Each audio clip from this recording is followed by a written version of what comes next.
A Massachusetts court ruled in favor of that state's Q3 that limits pork availability to its consumers and even to some consumers in other states. It was a victory for animal activists. We'll find out what's next in this battle, and it is Wednesday. That means it's time for the Farmer Forum with crop reports from Illinois and North Dakota. Live from the foothills of Hump Day via Farm Journal Studios, this is AgriTalk. This morning we'll begin with a conversation with Michael Formica from the National Pork Producers Council. Then it's our Farmer Forum with panelists Chad Leman and Jay Myers. Directly following the news, Margie Eckelkamp from The Scoop. I'm handsome newsman Davis Michelson. Now, won't you welcome the host of AgriTalk, Chip Flory? All right, Davis. Hey, thank you so much, and welcome to AgriTalk on this Wednesday morning. Glad that you could carve out a little bit of time to spend with Davis and I and all of our guests here this morning. Dude, it rained again. Again. No, wait, again. Is this? Because yesterday when we were on, I believe it was the afternoon show, and you're like, dude, it sure rains easy here. It's raining again. You're saying it rained again after it rained again. Yes, that's what I'm saying. Yikes. Last 24 hours, the squirrel rain gauge out on the back deck says right at 2 inches of rain in the last 24 hours. Is that right? That's that feels like it might be getting to be a bit much. Maybe? You hate to, I would say that's accurate. Yeah. No, don't get me wrong, because once you shut it off, it may not shut back on. I get it. Right. I get it. That's right. Yeah. That is exactly right. So it's, we could go a little while, and it looks like we're going to now. We've got some drier conditions coming our way through the weekend. But they're moving rain back into the forecast for next week. This pattern is repeating, and it's something that we need to pay attention to, I guess. Yeah.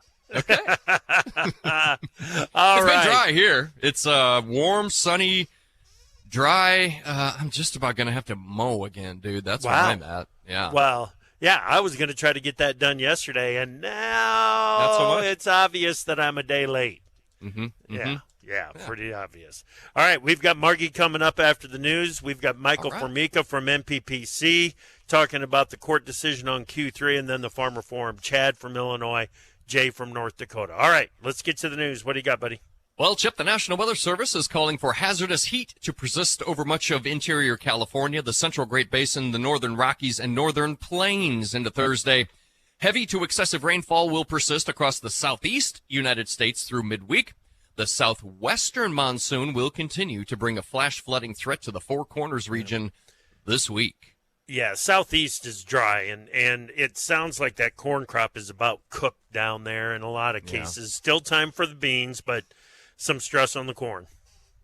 Well, Chip, I don't know if you noticed, but Sunday was recorded as the hottest day in history by a climate tracking agency that's been monitoring temperatures since the mid-1900s. Approximately 100 cities across the United States are experiencing their hottest start to summer on record, while Southern Europe is facing triple-digit temperatures. I'm kind of counting my blessings here. We're mid to upper 70s this morning, sunny and gentle is my call. Since the mid-1900s. Technically, I was born in the mid-1900s. Okay? I mean, is it really that long ago? Are we really looking at that much of a time period when we're saying, hottest day since the mid-1900s? Right. Okay. Yeah. There were a lot of days before the mid-1900s. Yeah, I think that's is what you're exactly saying. Right. Yeah, exactly none of those were right. in the survey. Right. President Joe Biden will address the nation at 7 p.m. Central Time this evening. He reportedly plans to discuss his decision to withdraw from the 2024 presidential race and will elaborate on what lies ahead for his administration and how he intends to, quote, finish the job for the American people. Chip, any thoughts on this? I've had a million thoughts on this. I know you have. Pick one. Yeah. Pick one. Pick one is if he's not. He is not. He should not be president. If he can't be the candidate, he shouldn't be the president. Yep, that makes sense. Well, oil prices were lower again Tuesday, falling to 6-week lows, pushing both benchmarks into technically oversold territory. That's both the Brent and the West Texas Intermediate. Diesel futures also settled to their lowest in 6 weeks, with gasoline futures closing at their lowest in 5 weeks. That's great. I'm taking off for a little road trip this weekend, Chip. A little cheaper gasoline would help out a lot. Darn right it does. It helps everybody. Property insurance costs for farmers and ranchers have been increasing. Recent years have seen an increase in severe weather events, such as hurricanes, floods, and wildfires, and other weather events, Chip, that they make up new names for. The combination of higher insurance premiums and raising production costs is squeezing profit margins for farmers and ranchers. No surprise there. We've talked about the costs of insurance and such matters. Property insurance, car insurance, health insurance, everything. Yep. And in some cases, it's tough to get, too. There's a whole lot here in this insurance industry right now. Existing home sales in the U.S. slumped to one of the lowest paces since 2010 in June as sellers wait for mortgage rates to fall further and buyers balk at stubbornly high prices. The average rate for a 30-year fixed mortgage currently stands at 7.3%. And finally, let's wrap up with this. Scouts on the first day of the Wheat Quality Council's annual HRS tour found record yield potential in southern and east central North Dakota. Samples collected averaged 52.5 bushels per acre. That's up from 48.1 on similar routes last year and also above the 5-year average. Chip. Yeah, confirming trade expectations is what they are doing to this point. So, all right, thank you, Davis. Let's bring in Margie Eckelkamp, editor of The Scoop. Good morning, Margie. Good morning, Chip. All right, new farm, new leadership in North America. What do you got? Yep. So I was able to have the first interview with Ken Barham. So this is a new to him role that he will ascend on October 1st, taking over New Farm, North America's business. He is succeeding the role from Brandon Deck, who will be going back to his home country of Australia, where New Farm is headquartered, and he will continue to serve as a strategic advisor for the business after having grown New Farm North America in 10 years from a $300 million entity to over $1 billion in sales. Now, what will continue for New Farm, Ken says, is their customer-centric focus.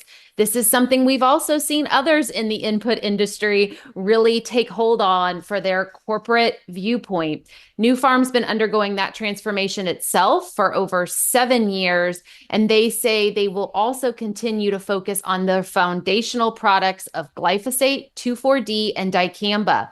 They have done significant investments to bring that sourcing more stateside here in the U.S., and they think that will be very helpful in 2025, where they do forecast, because everyone has worked inventories down because of the cost of capital, that they really need to be able to provide surge manufacturing with strong communication lines from farmers and retailers that help share what demand for products will be. I know it's a theme we've already talked about, Chip, but want to highlight it again.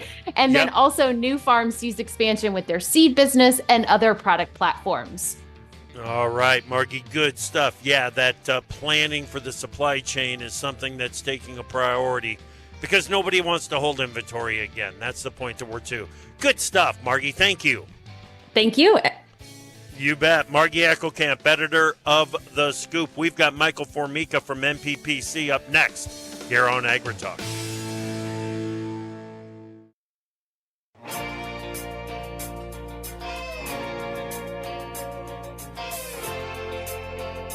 The best talkers in ag, including you. Join the conversation on AgriTalk. Call us at 855-4TALK-AG. Welcome back to AgriTalk. I'm your host, Chip Flory. Glad that you're with us. On Monday, a federal judge rejected an industry-backed bid to block enforcement of Massachusetts Q3. It's a law banning the sale of pork from pigs that are farrowed in certain confined spaces. Michael Formica is the chief legal strategist at the National Pork Producers Council. He's helping us with some perspective on what this court ruling means. Michael, welcome back to AgriTalk. Really glad to have you here. Thanks for having me. You bet. You bet. Remind us again, what is Massachusetts Q3? What does it dictate? Sure. So, like most people, I think, are familiar with Prop 12, which is a horrific, disastrous ballot initiative out of California. Q3, question three, was actually drafted also by the Humane Society, passed a couple of years before Proposition 12 went into effect, and it's almost the same as Prop 12, except it doesn't have it doesn't set a minimum prescriptive square footage. So all of the other provisions of Prop 12, the stand up and turn around provision, the Yep. ban on stalls are included, but it doesn't set a minimum square footage. Okay, Michael, doesn't Q3 also include something about making it illegal to sell pork that is transported through Massachusetts that doesn't conform to Yeah, Q3? yeah, and so that's there are a couple of things. So the language is essentially the same, and Yeah. we're very disappointed by this district court decision. Was what found that it wasn't preempted by and it was, the district court case was brought by Triumph Foods, who was arguing that the Federal Meat Inspection Act was going to Yeah. preempt this because as a packer, they're required to do certain things. And the court said, well, you're not, it's only the farmers who are required to do these things. And of course, there's no hog farmers in Massachusetts. Question three, as the state has implemented it, their regulations prevented you from shipping pork through Massachusetts into other states. And most of your listeners are in the Midwest, but you literally can't get to Maine or New Hampshire. You practically can't get to Vermont unless you travel through Massachusetts. And it's the largest state population-wise. All of the distribution centers for meat are going to be located in Massachusetts, and so that has caused a lot of concern in New England. We being NPPC, the Restaurant Association, State Restaurant Association, were able to enter into a negotiated court order last year after I guess it was last year after the Supreme Court ruled against us with Massachusetts, where they agreed that provision was misguided, and agreed not to enforce it. So that has not been in effect yet. Now, right before this district court case came out, Massachusetts actually updated their regulations, and they did two things. One, they acknowledged that they were not enforcing the transshipment provision, but maybe more importantly, is Massachusetts also banned the sale of most ground pork. They were saying ground pork needed to be compliant with question three, and now have agreed with us and are saying ground pork is not in fact a whole cut of pork and does not need to be compliant. That's huge for pork producers and for restaurants. Well, yeah, it is, but it sounds like they're willing to adjust laws to advance their cause and adjust what is in the rule, the law, the ballot initiative. It kind of moving the goalposts, aren't they? That's been our concern all along. Whether it's question three, Prop 12, what does New York do next? What does Oregon do? Right? We don't. What does Chicago do? We don't know, and that's why we need one federal solution here that tells the states no, these are commodities. You can't be dictating conflicting terms of production. It leads to chaos. Right. So what is next on this? Is there going to be another challenge? Is there another avenue to challenge Q3, or is it going to be implemented going forward? Good question. I don't know what Triumph Foods plan is, what their next step is. I imagine they're looking at a potential appeal of this decision, but you would suggest speaking with them, or hearing when they make that decision.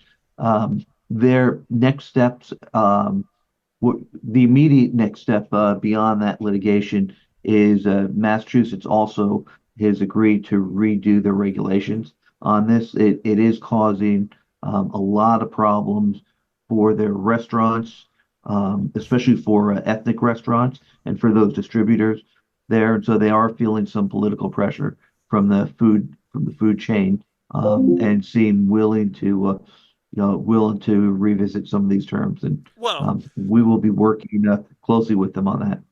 yeah, well, we've seen out in California that consumers are trying to figure out what has happened to their pork supply, and then they see Prop 12, and that's like the first time they realize that they voted for the situation that they're dealing with. That it sounds like the same thing is happening in Massachusetts. A little, buyer's remorse for consumers, or voters' remorse for consumers there.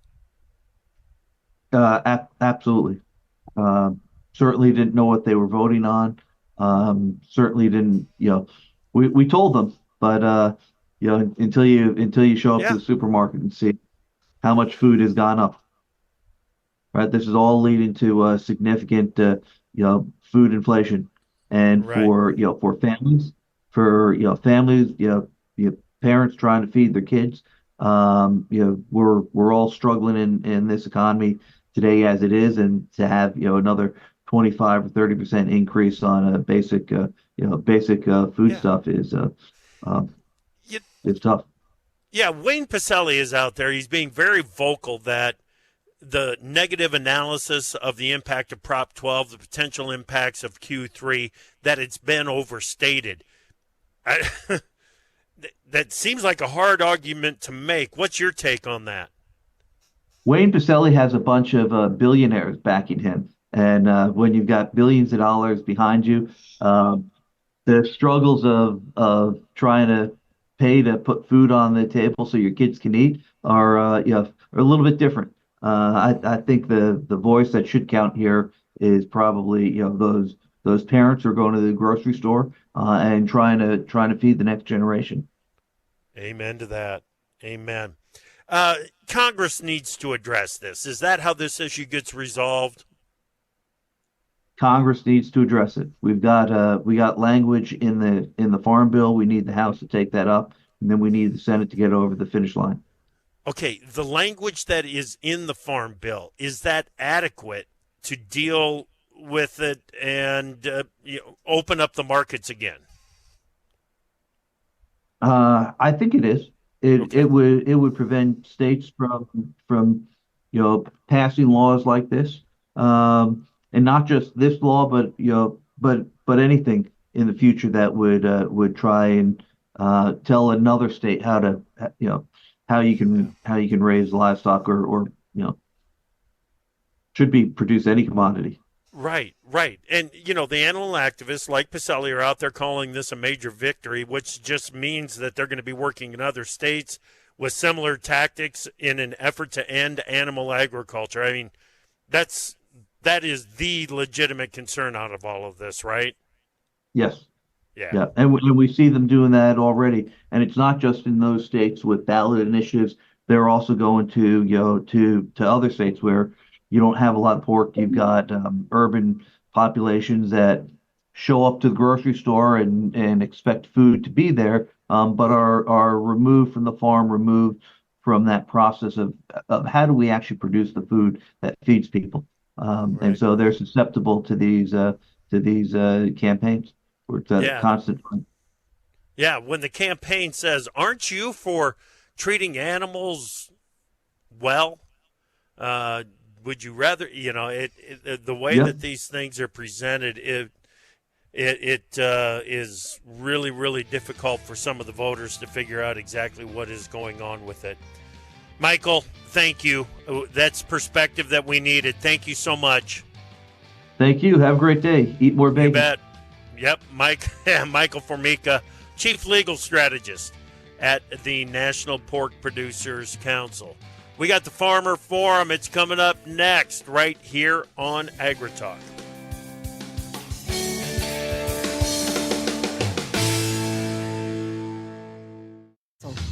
Time for Markets Now with the experts from Pro Farmer. Joining us, Pro Farmer editor Brian Grady. Beej, we've got some. The wheat market is trying, and it seems to be leading the way this morning. What's your take? Yeah, so wheat is leading to the upside, Okay. and it's kind of been back and forth here recently. Corn and soybeans, they've been pushing to the upside on a pretty consistent basis here the past several sessions, and that is the case again here at mid-morning. So soybeans traded lower earlier on, but corn and wheat moving to the upside. That's starting to pull soybeans up, and the meal market is actively moving to the upside as well. Soy oil is the outlier today within the grain and soy complex. It's trading to the downside. Yeah, even with crude oil trading to the upside, but crude's been under some pressure, trading under $80 again here, so maybe that's got something to do with that. Okay, it's a good move that we've got in corn. You mentioned that. Take us over to the livestock trade, some reversal in the cattle complex. Yeah, so feeder cattle are reacting to the strength in the corn market, no doubt about that, and trading sharply to the downside. That's weighing a little bit on live cattle futures, more mild selling pressure in the live cattle, but definitely a weaker tone here at mid-morning. So we'll have to see. Still waiting on active cash cattle trade to get going, and probably going to favor the downside again this week, which would be the third week in a row. But historically, this month is going to be the strongest month that we've ever had from a average cash cattle price perspective. And then on the hog side, the seasonal rebound or late seasonal rebound continues here as the cash market continues to strengthen, up for a seventh straight day. Wow. Good move, much needed move. Thank you, Brian. Pro Farmer editor Brian Grady on Markets Now.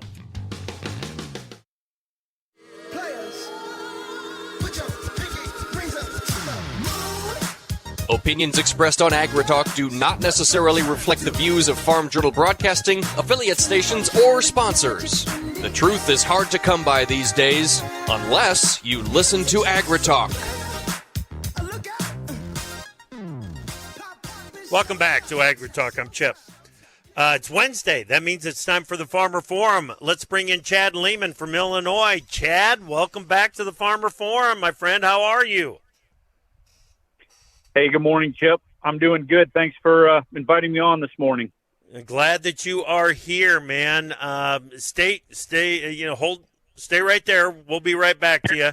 Jay Myers up in North Dakota is our other guest here on the Farmer Forum. Jay, it's good to talk to you. How are you? I'm good, Chip. Good morning. Good morning to you. Jay, let's start with you. How are things looking up there in North Dakota? What have you had to deal with in this growing season? Oh, it's been a pretty tough growing season. We got in the field normal time this spring, and had a good 10-day window there to get crop in, but then there was a long 10-day forecast for rain there, and we got the majority of our crop in, and then it started to rain, and it just got to be too much water there over a week's time, and then we had to go back and replant quite a chunk of our crop. Any fields that didn't have tile under them were in big trouble. A lot of the tiled fields, they'll come through pretty nice, and they look pretty decent today, but anything that wasn't tiled, though, there was 50% of it gone. There's quite a few fields in the area that didn't even get replanted. They just got left for crop insurance, and some even got adjusted for crop insurance, and they gave an estimate, and they just tilled them up. It was just all over the board this spring, and we're starting to get caught up on things, been behind on everything because it's been almost like it rains every other day. But this week now is supposed to be a decent forecast. Okay. All right. What about things like weed control and beans and everything? Is I would assume that things are getting a little bit behind on that.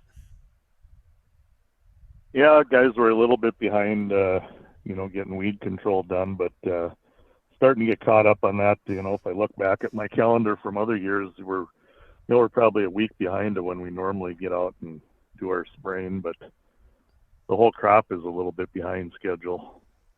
Okay, what is the corn crop doing now? Is it tasseling?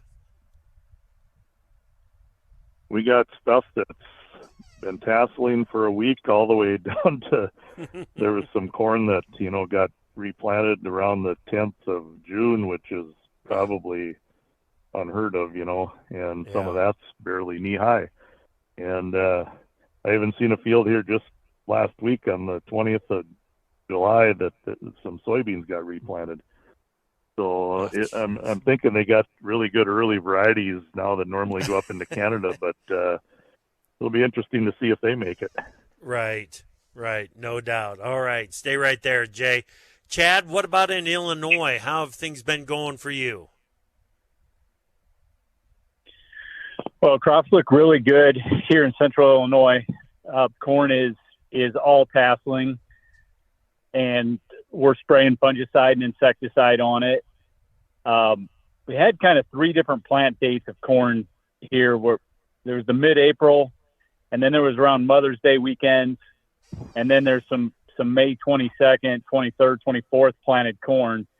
Okay. But I'll tell you, Chip, right now, it really looks promising. There's a really good crop coming on. It's got a ways to go, but I'm pretty optimistic on how it looks sitting here today. Okay. I'm seeing this on social media, so I don't know whether to believe it or not. But it sounds like corn aphids are a big problem in some areas of the state. Are you hearing anything on that? Yeah, it's funny you say that. The agronomists have been sending out maybe not daily, but weekly updates on these corn aphids. They seem to like certain hybrids better than others. And, I mean, when you find them, they are completely covering the leaves of corn plants, just thick, just really gross. But as far as significant economic damage, I don't think it's there, but it's something we haven't necessarily seen before. Yeah. Well, we wondered about that on soybeans many years ago, just how much damage they could do, and all of a sudden it turned out that they could do a lot of damage. I think there's some legitimate concern out there that they can take the top end off the corn yields, isn't there, Chad? Yeah, I think there is on these fields that are really loaded down with it. Guys are spraying them. And I think that, you can look at the corn price and you kind of have these conflicting conversations about, well, where do you back off on inputs this year? But the farmers in our area, I would say, are throwing the book at it and trying to get every bushel they can. So if you're right, those aphids did a significant amount of damage in beans, worse than, those thresholds were lower than what we thought, or should have been lower than that. And so they need to be controlled. Yep, no doubt. Deciding whether or not to throw more money at the crop, quote unquote, throw more money at the crop. It's because we're already looking at a cost of production that is fairly high against a market, like you said, Chad, that is setting back on us. Jay, the farm financial stress, it's been talked about a lot here over the past, I don't know, we've been talking about it on AgriTalk for quite some time, but heck, even the House Ag Committee had a hearing on the financial stress and as why it's evidence that they need to get this farm bill done. They had that hearing yesterday. If Congress is having hearings on it, it's got to be far down the tracks already, Jay. What are you seeing out there? Anything that's signaling a crisis industry-wide to you?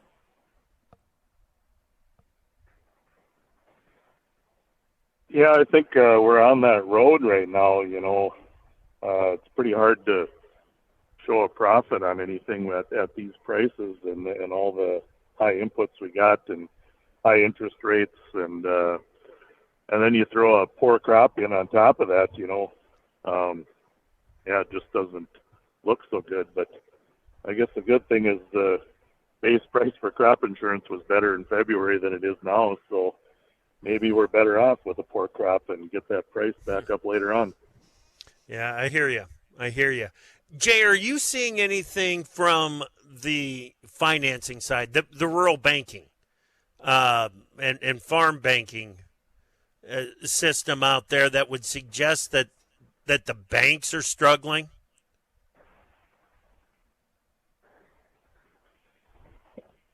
Well, I don't know if the banks are struggling, but Okay. I have been hearing talk, and we've seen on the news, John Deere laid off a bunch of people, and locally I've been hearing some of the implement dealerships have been telling their employees that expect some hours cut back and stuff because sales just aren't there on equipment right now. Yeah. People are holding off on purchases, so Yeah. things aren't. If it keeps Yep. up this way, we're going to see some financial problems. Yep. What about you, Chad? Being a hog producer, it might sneak up on your circle of peers a little quicker than the row crop guys even, huh? Well, I was joking with my bankers recently that all the bankers that dealt with us pork producers the last year and a half need to go start working with the corn soybean producers now. They know how to work with a financially challenged industry.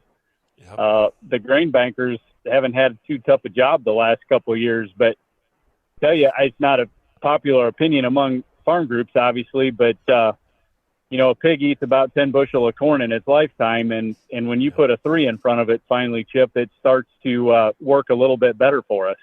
Yeah. Yeah, I hear you. And soybean meal under $400 a ton seems to work a little bit better too, doesn't it? It does, and we keep getting promised more soybean meal coming our way or coming online in the next year, and so the hope is that meal's going to get cheaper yet. We'll see. I mean, they told us interest rates were transitory, and that didn't prove to be too true. So who knows with soybean meal whether that will flesh out or not. But it certainly makes a difference when you're feeding pigs or cattle. Yeah, no doubt. Is that the biggest challenge that you're facing right now, Chad? Is just the financial side of farming, or is there some other rules, regulations out there that you're looking at? I think from the pig side of things, which is our core business, it's been the economic concerns the last year and a half, and just trying to figure out how in the world we're gonna, we've overproduced and the demand is not there, and how are we going to right size this pig market? Who's going to still be alive when this thing finally settles out? And so that's been foremost on our mind. But when you at least with feed costs coming into line, that takes that concern out of, at least to a great degree, it takes it out of the equation. Yep. We just can't work very long with $6 plus corn. Right. And $500 soybean meal. Gotcha. All right. We are in the middle of the Farmer Forum. We've got Chad Leman from Illinois, Jay Myers from North Dakota. When we come back, Jay, I want to know what's going on up in North Dakota. What are you looking at? What's creating some challenges for you up there? Chad, same kind of thing. And you said you're optimistic about the crop. What else are you guys optimistic about? We'll discuss next.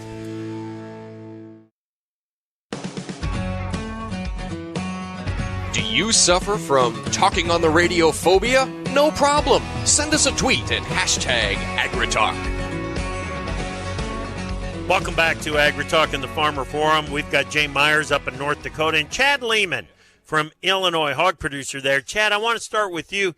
The conversation that we had with Michael Formica there from MPPC about Q3 and the court ruling, and Q3 is moving forward now.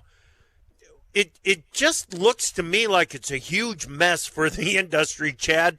You've got some operations that are trying to be compliant. You've got others that have made the decision that they're not going to go down the path of compliance for Prop 12 or Q3. And now, with this court decision on Q3, the animal rights groups, the animal activists out there are just going to keep pursuing other issues like this in other states unless there's a legislative fix for it. What a mess, huh? You are 100% right. And, you and I have talked about Prop 12 before on your show. Yep. It just creates so much chaos. And I look at I know Michael Formica worked closely with him as we went through the whole litigation all the way to the Supreme Court last year. Yeah. But I was really intrigued by Brett Stewart did a Zoom call with some of us a couple weeks ago from Global AgriTrends, and he titled it "The High Cost of Social Guilt." Yeah. And really highlighted what Californians and now Massachusetts as well, what these consumers are paying to buy pork. And, what's happening is that they're beginning to buy other products just because of the cost of it. Yeah. Which is, what you figure California consumes 13% of the pork in this country. And all of a sudden you've got all this extra meat thrown onto the other 49 states because it's too expensive for Californians to buy. Mm-hmm. And as a pork producer, you kind of sit there and say, well, where is this thing got life? Do I need to get on board? But then you also realize this is not what's best for my animals. And it's also not what's best for my employees taking care of them. Surely common sense is going to prevail, but man, we haven't seen it yet. And I listened to some of Michael talking about the challenges and the chaos that we have. But I think a farm bill is really our only fix for it. And I think Washington, D.C.'s got way more on their plate right now that they're prioritizing ahead of a farm bill. Yeah. Yeah, it's really something. And all the noise that is happening in D.C., you're exactly right. You've got House Ag Chairman Thompson from Pennsylvania he said it again yesterday. They're going to push forward. They're going to try to get this farm bill done. He wants to sit down and talk with the Senate Ag Committee, but he made a great point when he said his 900-page bill in the House is kind of hard to reconcile with a 90-page summary that is all that's available from the Senate at this point. So I don't know if they're going to be able to get together on this thing or not, Chad. It is frustrating. No question about it. Jay, what about you? What do you got going on up in North Dakota that we need to know about? Well, the last couple of years they've been working on these soybean crush plants, and the one closest to Fargo here by Castleton, that one, I believe in the last week or so, started taking soybeans in to fill their storage up, so they'll be ready to start crushing here this fall. So that's a good thing. I noticed their prices are 50, 60 cents higher than the normal market. So that's one thing we can look forward to. That's exactly what those crush plants are going to do. You guys have been dealing with, unless you're loading trains headed for the PNW to be shipped to China, which there isn't a whole lot happening of that right now. Unless that's happening, your basis stinks. Well, those crush plants are going to help fix that up there, aren't they? Yeah. It's pretty exciting to be able to get some value-added things like that going in our area and create a better market for our soybean crop. Yeah, no doubt. And then the other thing that's got to be taking up some of the airspace up in North Dakota is the CO2 pipelines. Is that still a hot topic of discussion up there, Jay? Yeah, it has been. All the different states have kind of each had their own issues and complaints and different things, and each state kind of has their own fight. And it seems like it's moving forward, but it's at a really slow pace. So I don't know if it's going to get to fruition or not. Yep. All right. What do you think is the future of your governor up there, Jay Burgum? Well, he's been following the campaign trail with Trump there, and seemed like he was going to have a pretty good shot at vice president, but I would imagine he's probably going to do something in the cabinet there with the Trump administration if they get to winning the election.